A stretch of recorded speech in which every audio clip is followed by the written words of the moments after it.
Finally, about the scope, all variables that are declared inside the methods are called the local variables. A local variable exists only in the block of code in which it is declared. So I already mentioned this definition to you about the scope, and a local variable exists only in the block of code in which it is declared. Okay, so right here we have the A. It is available all the time because it was defined in the beginning of the main method. But right here, the variable X is only valid here inside of the while loop.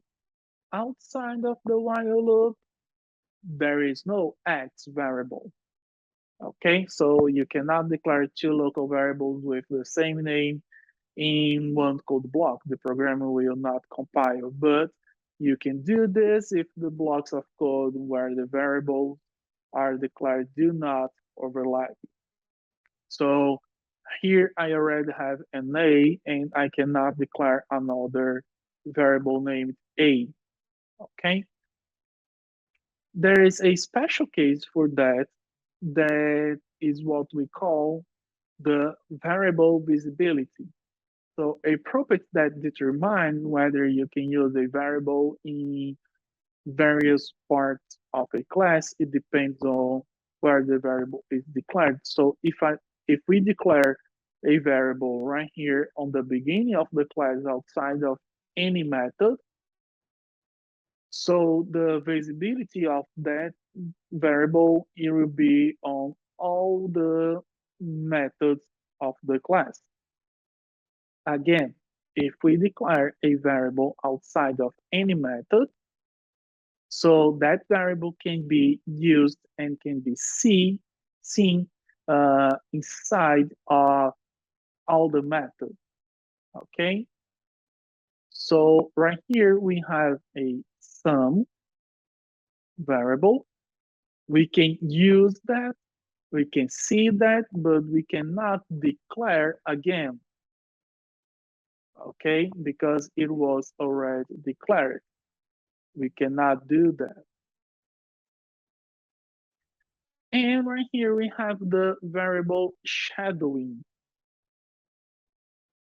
If we repeat the same name, then we are hiding the original variable that it is called shadowing. Okay. In the add method, we declare the local variable named sum until the end of the method. It shadows or masks the sum instance variable. If an instance variable is shadowed by a local variable, the instance variable can be accessed using this keyword.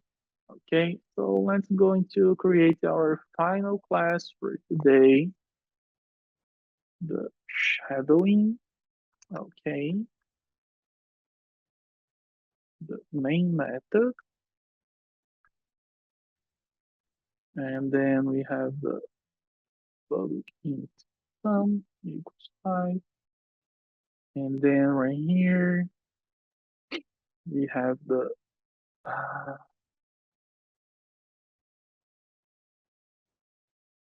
it is actually calling the let me add the static and see if it works in the same way. Sum equals 2. Uh,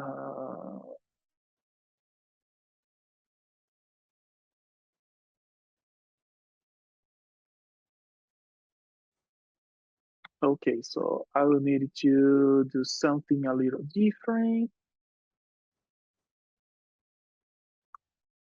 Let me write in the exactly same way that it is on the presentation. So void add int data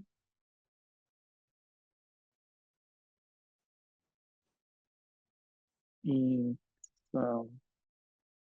data times 2, and then has this. I'm not going to do that now. It has the count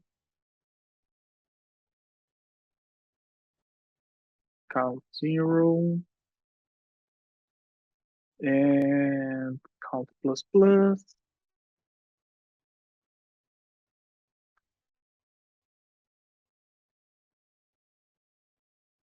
and then this dot sum,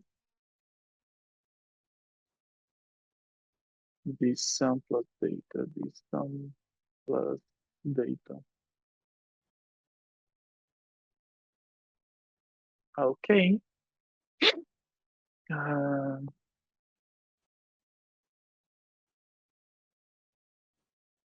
and here it says the instance variable. Okay. And we are going to talk about this on our next lesson. Initialized by a local variable, the instance variable can be accessed using this keyword. Yeah, that's true. Okay, so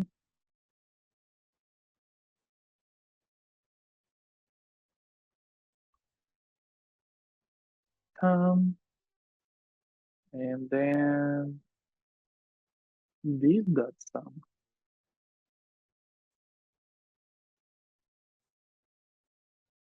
So since we don't have the stack keyword, what we need to do is to instantiate that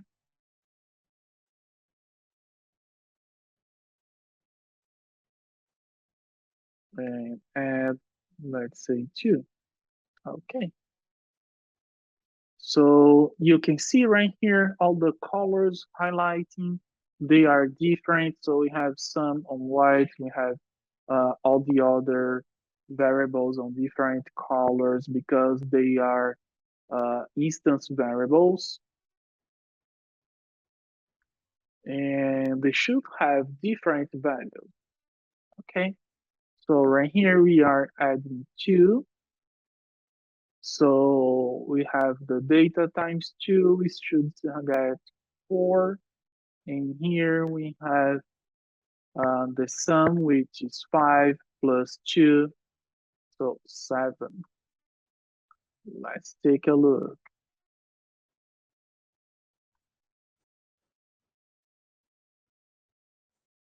All right, so 4 and 7. So we have the same name, but they are being shadowed, okay? So what if I just remove this right here? What should we get? Should be like totally different now. So 4 plus data, it should be 6. And these are going to 5.